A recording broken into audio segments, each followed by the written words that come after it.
Hi, I'm Roberta. Welcome to my kitchen, and welcome today to my friend Anthony Silvio Thank from you so Vannella. much for having me.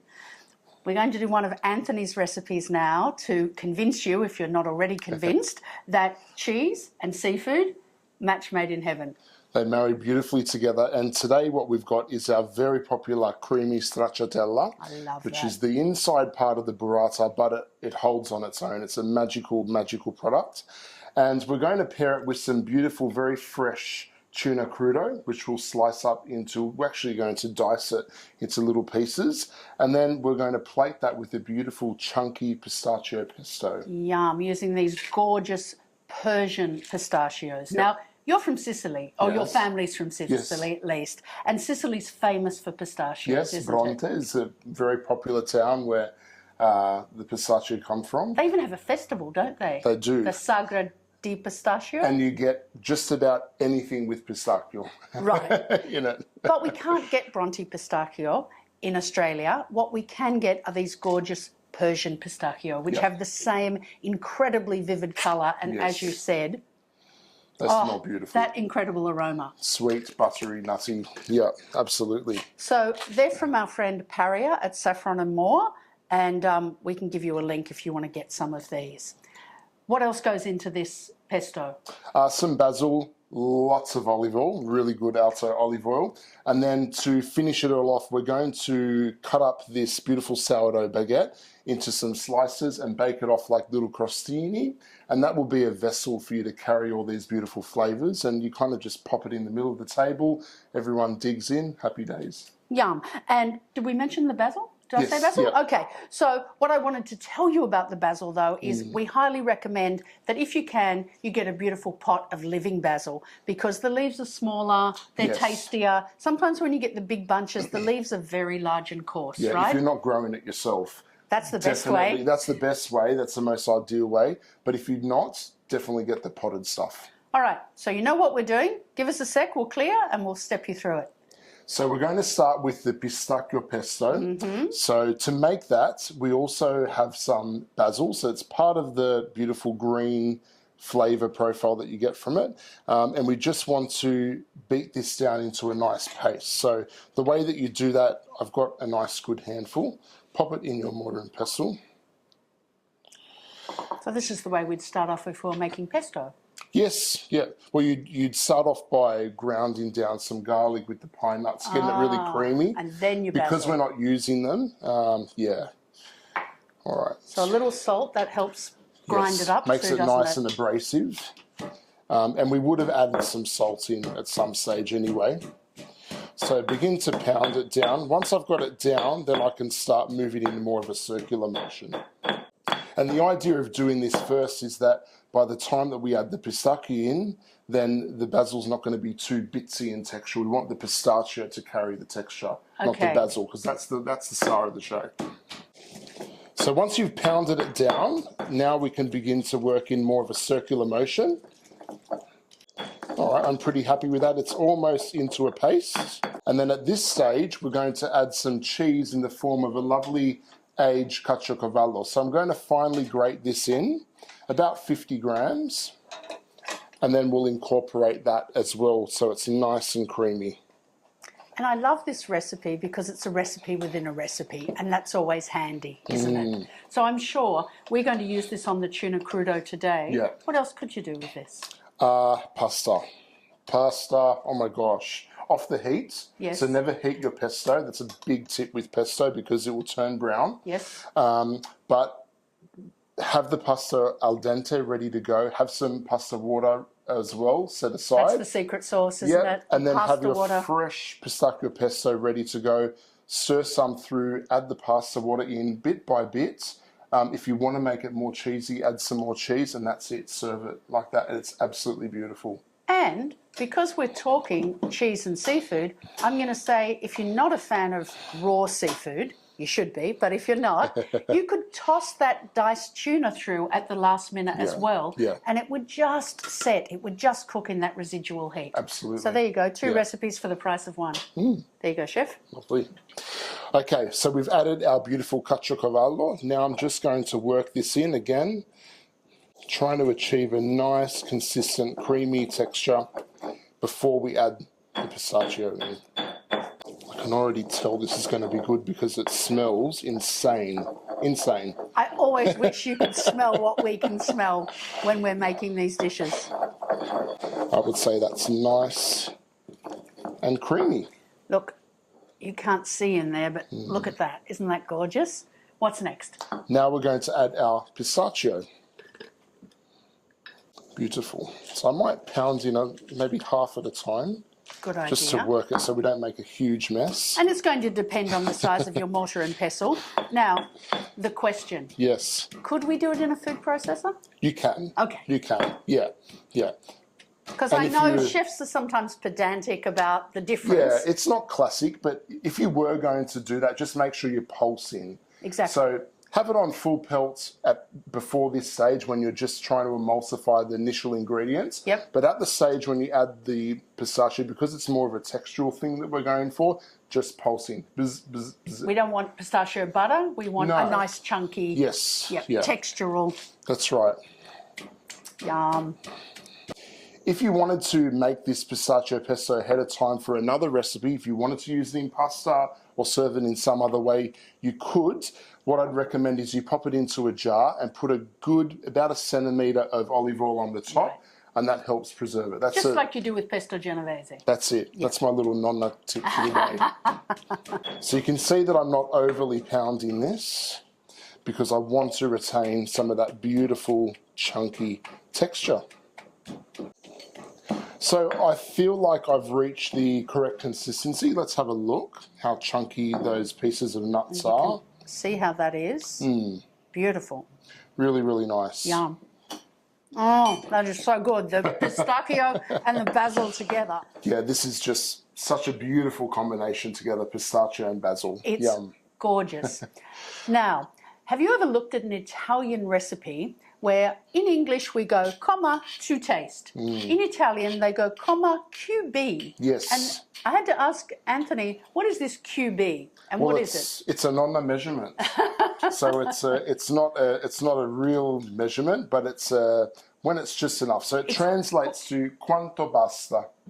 Quantity enough, literally. Quanto basta, when it's enough. Oh, okay, when it's enough. Yeah, Quanto basta, when it's enough. Yeah, so how much do you put? Quanto basta, when it's enough. You put enough, you just put enough, that's all. So I like to write precise recipes for you. I like you to then take them and make them your own and tweak them, but I like to give you an idea to start with. So Anthony sends me the recipe for this and his olive oil, he says, a little olive oil, quanto basta? And I'm thinking, a little olive oil, what's that, a tablespoon? And he goes, no, about 100 mils. I'm like, that's not a little olive oil, my friend. So I have 100 mils here. Yes. Let's see how much he uses. Let's see how much is quanto basta. So at this stage we move off away from this and we change the utensil to a spoon. Just makes it easier to incorporate. And I'll start to add some first and then I'll stir it through. And I'm going to check how much is left, if any. And we've got the big bottle there, just in case we need more. I can assure you I'll be using the whole bottle. And this is a nice robust oil. Yes. Because this is a southern Italian dish. The olive oil in the south tends to be more robust. In the north, it's more delicate, right? These flavours can really live up to it. You want something peppery, something grassy, because the basil is exactly that. So we're using the beautiful Alto from down near Crookwell, but a good, robust olive oil, something with a bit of pepper and a little bit of herbaceousness, I would think. Definitely, yeah. If you use a delicate olive oil, you won't taste it. Right. In this mix. It'll get lost. Because you've got very piquant, salty cheese, you've got the herbaceousness of the basil, and these things really require quite a robust olive oil, I think. Okay. Yeah. So we'll continue adding our beautiful robust olive oil, and look at the shine that you get on that. It really is just like a beautiful pesto genovese, but with a very different flavour profile, obviously. Yeah, and not quite as smooth in texture. There we go. That's the whole. That's the 100 mils. That's the whole bottle. Now, Nonna, do we need any more? Because I'm sure Nonno's measured by quanto basta as well. You could, but I think we're pretty much at the right consistency There we go. I Yeah. pinned him down to a precise recipe. Yeah. I'm happy. So we're going to drizzle some beautiful lemon olive oil Oh, on the top Alto after, lemon just oil. for garnish. Gorgeous. To give that beautiful perfume. So I think that is looking really beautiful. So once you're done, make sure that you taste for seasoning. The cheese is Always. quite salty, so we just want to make sure that we've got the right amount of salt. Beautiful. Very, very yummy. No more salt needed? No more salt needed. Okay. So we put this aside and we'll Yes. get our tuna out. Absolutely. Let's go. Now let's make the crostini, which is a beautiful crispy bread that we can pair with our stracciatella. All you need to do is slice your baguette quite thinly, about 1/2 centimetre in width. And we're going to place it onto a baking tray. Drizzle some lovely extra virgin olive oil on top and season with a little salt. And look, you may have done this before, but if this is new to you, then this is such a good use, especially for stale baguettes, right? I often buy a baguette and I only need half of it. And I think I'm going to get to the other half, but I don't.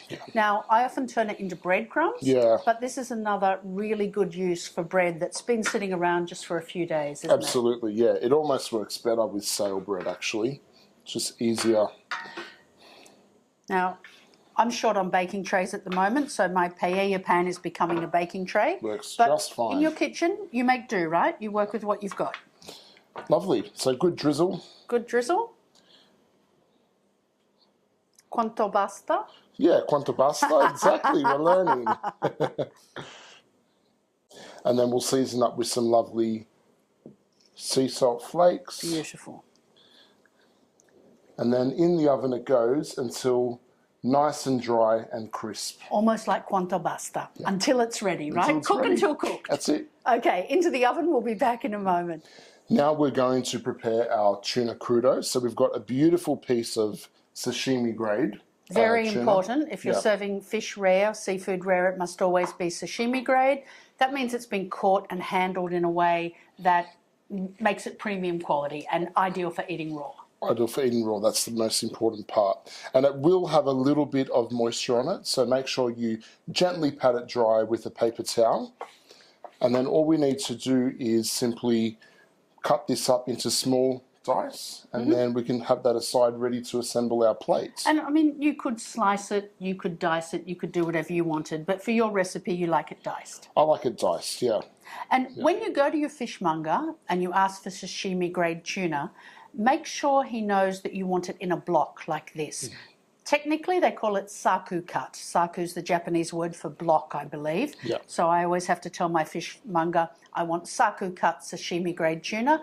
Otherwise, you might get it already sliced for sashimi, which I guess is not the end of the world. You could still dice it, but that's what this is. Correct, yeah. And the beauty of saku cut is, as you can see, there's no sinew, there's no fat, there's no skin. It's already been prepped. It's all beautifully ready to go. trimmed, ready to go. Yeah, so when you get slices of beautiful sashimi at your local Japanese, this is what they would cut from. So you've cut that into strips, and now you're cutting the strips into strips, right? Into further strips, just to get a nice cube.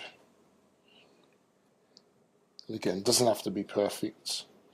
That's what I always say. We're home cooks, right? Yeah. We're not going for a Michelin star. Absolutely. We're just making something delicious to share with our friends and family. Yeah. And if you've got any really foodie friends that think they know it all and they tell you you can't put cheese with seafood, now you can prove them wrong. Absolutely. Okay, lovely. So I've got all of our beautiful strips of tuna. Now we simply have to dice it up. And you don't want to do this ahead of time. The thing about sashimi grade is you really should be using it the same day you buy it. Yeah. If you have to buy it the day before, that's understandable. Keep it in the coldest part of the fridge with an ice brick above and below it, but don't dice it until you're ready to go. That's right. The less surface area it has, the better. Yeah. Once it's diced up, you want to eat it within an hour or so. Yeah, and always make sure that your chopping board, your hands, your utensils are very clean as well.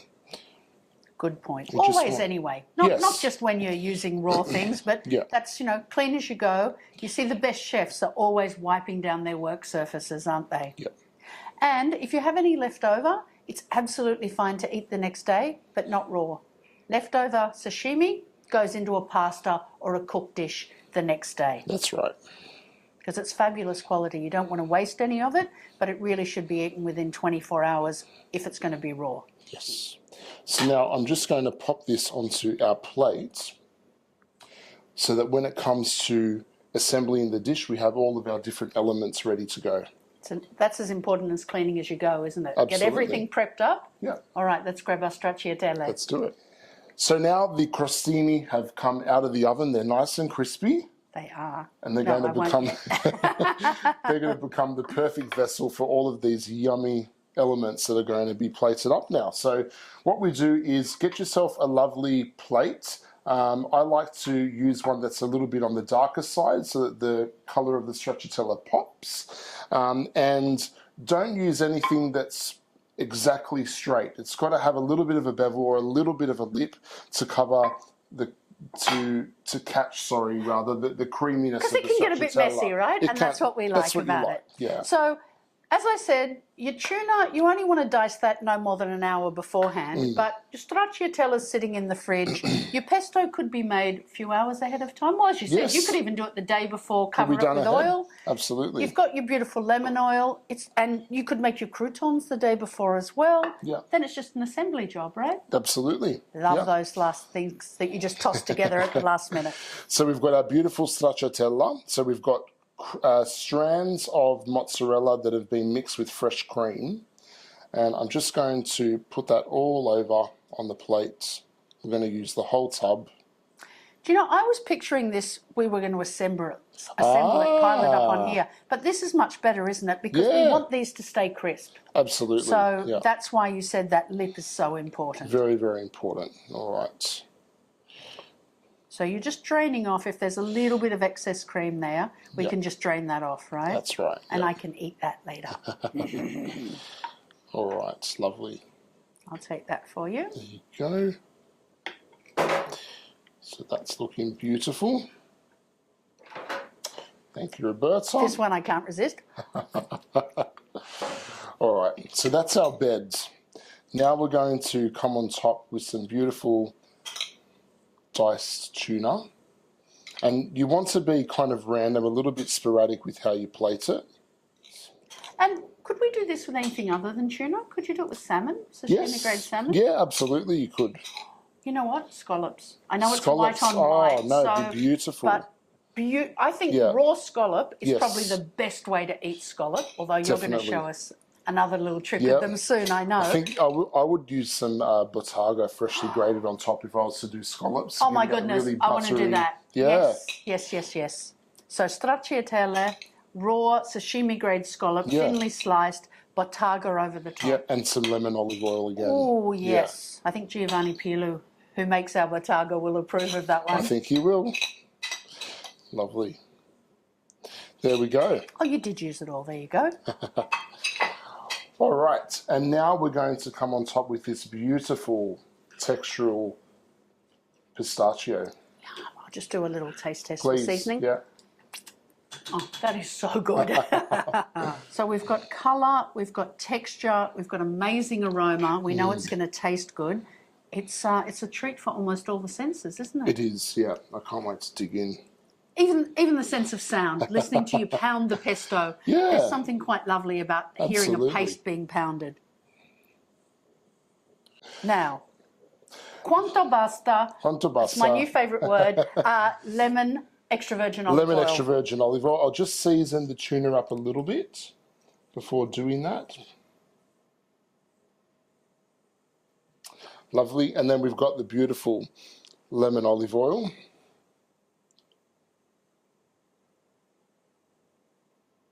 Now they do lemon, and I think Alto also do a mandarin. Mandarin would be beautiful as well. Look at that. Let it rain. Oh, fantastic. That looks amazing, Anthony. So what we're going to do in just a minute, once we turn the camera off, is we're going to pile it onto these and dig in, and right? crunch through. Absolutely. I love it. And that could sit on the table for half an hour or so, probably not out in the direct sunlight. It won't last that long. No, I know. But what I mean is you do it, you put it on the table, you pour a glass of wine, you sit back and relax, and you show your friends that seafood and cheese do go together. Absolutely. Enjoy.